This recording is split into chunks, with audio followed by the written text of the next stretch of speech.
From the most trusted names in local news, KDPG Sunday Edition. Good morning and welcome to the KDPG Sunday Edition. I'm Stacy Smith. It was a long road to get to where I got. A lot of pain and suffering.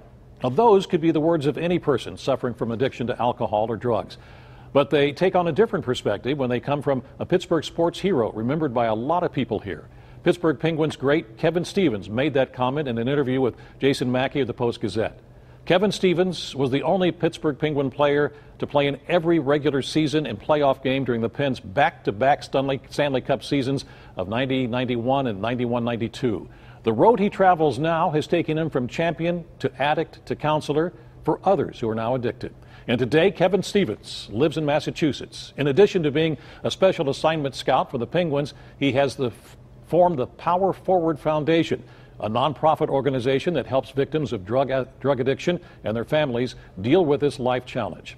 Kevin Stevens is our guest this morning on the KDPG Sunday Edition. And then later in the program, we will be joined by Danita Benjamin Miller, a social worker who was the director of behavioral health for Family Links. Power Forward, Kevin and Family Links have exclusive partnership, which we'll hear a little bit more about later in the program. David Tribman, the executive editor of the Pittsburgh Post-Gazette, joins us now for this morning's discussion. Kevin, thank you for joining us this morning on the KDPG Sunday Edition. It's great to have you here. Oh, thanks for having me, guys. It's a pleasure. I'm going to be kind of blunt with you right off the bat. Are you an addict? Yeah, I'm definitely an addict. You know, that's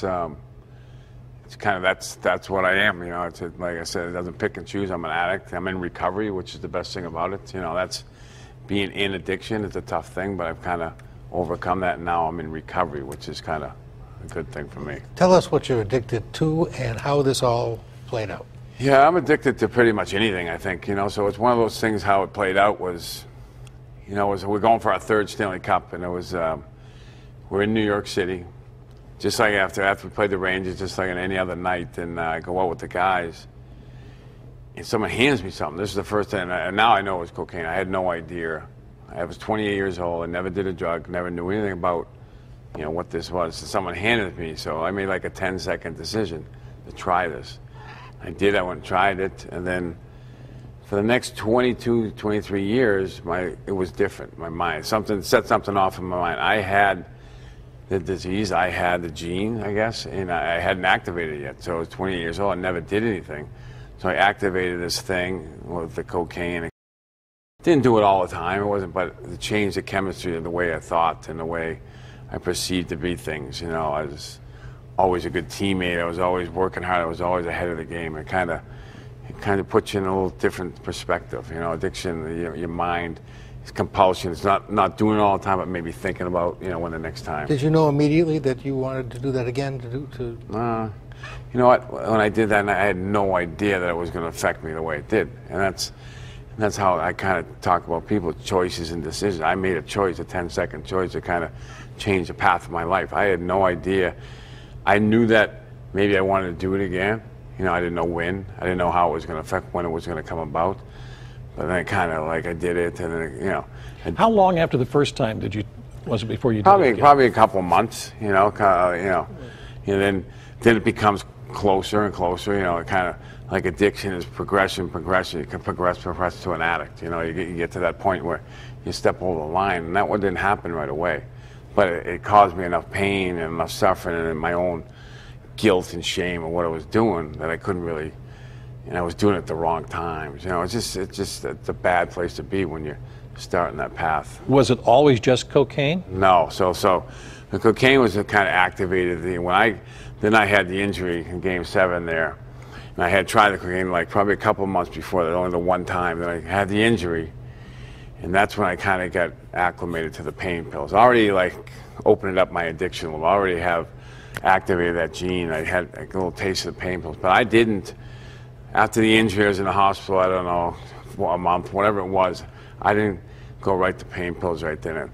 The addiction had opened, and the cocaine was kind of still in my brain, and I still had it, but you know, I just sporadically went down that road. Just so we're clear, you did not become addicted to cocaine because of the opioids you were on. No. But the opioids, you became addicted probably. Yeah. You may have become addicted to those anyway, given what you're saying. Yeah. the way your genetic makeup is, Yeah. you believe at least. I want to talk about that injury for just a second, because for a lot of people, I don't know, David, you probably remember it as well. It was, I mean, we saw it happen, and then we showed the replay, and I think they only showed it once or twice because it was just devastating. Tell us about what happened that night. Yeah, that was game 7. You know, that was 10 seconds in the game. I got a penalty with another guy, so we went in the penalty box, and I was served the penalty for 2 minutes, and came out, and I was going to forecheck, and I saw it was Pilon, a guy I kind of battled with for 15 years. So it was kind of one of those things, and I saw him, and I kind of hit him. I went to hit him, and I kind of jumped when I hit him, and he had a shield on, and the shield that caught my temple and knocked me out in the air. So when I hit him, I was out cold in the air, and I kind of went down face first, and that's when I broke my, my forehead and everything, my nose and all the, the bones here, and that's how it really happened. It happened that fast, and all the time, I was just going into forechecking a guy and thought I had a good hit on him, and next thing you know, I was out. I couldn't put my hands down, So yeah, you were out cold. I mean, it's quite obvious. You hit him like that, and you're unconscious, and you go face first down onto the ice, and you break just about every bone in your face. Yeah, I broke everything from here, like down here, my teeth and everything down here. It was everything. That just came down here, So I wanted to get into this because I want to tie it into the addiction issue. How quickly were you on opioids at that point? Well, at that point, when the injury happens, they put them on. You get on them in the hospital, right? But after that, I didn't get on the opiates really till I retired. I had an injury in the gym, and someone handed me. They said, "Take these," and then right away, that set something off in me, and I knew that. Then I went on like a 14-year opiate, no cocaine or opiate. It was just opiate. Now, where did you get these opioids? I got those from doctors. Sometimes I shop doctors, like people thought doctors, I had injuries, and they'd give me those, and that was the procedure back then. That's how like addicts were doing it, and I was in that mold, I was in that circle of, because I'm stuck now. It's a couple of years or whatever it is. So you go from doctor to doctor, and yeah, I could go from doctor, or one doctor, and then I'd run out and I have to buy them. It's very, very expensive and very crazy. When you're in that addiction and when you're in it, it's really tough to get out. You don't see that you're in it. You don't see all the things. Just all you see is that next day, the next day. It's a daily thing. Go ahead, Dave. When did you know you were an addict? I guess I knew it to the cocaine end of the cocaine thing. When you were still playing? Yeah, a little bit, because I went to some rehabs. They tried to help me, and I listened to people and I heard people.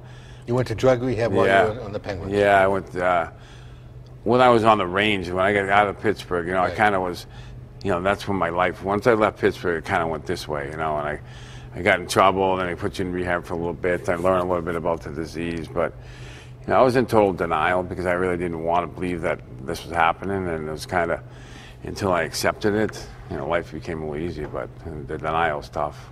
Now, when you say for 23 years, you're talking a little bit about this here. You were in denial that you were an addict. Yeah. So when did it finally hit you that something else was controlling you? Yeah, I think it hit me when the opiates kind of controlled like my life. When you're doing opiates and all this, it's kind of like once you got stuck on it, it's a daily thing. You need, you can't go because you'll be sick.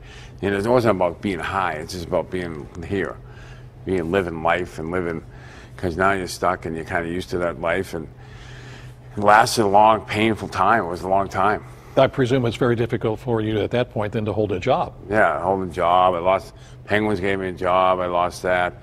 I've lost like my family and things that you don't want to lose ever in your life. This was stronger than that. I couldn't stop doing it to save the other things, So what was it finally that pushed you? The thing that finally saved my life was, I got arrested kind of at the end, and it was like I went in jail for 6 days. And I kind of sat there and I kind of should I take a left turn or right hand turn?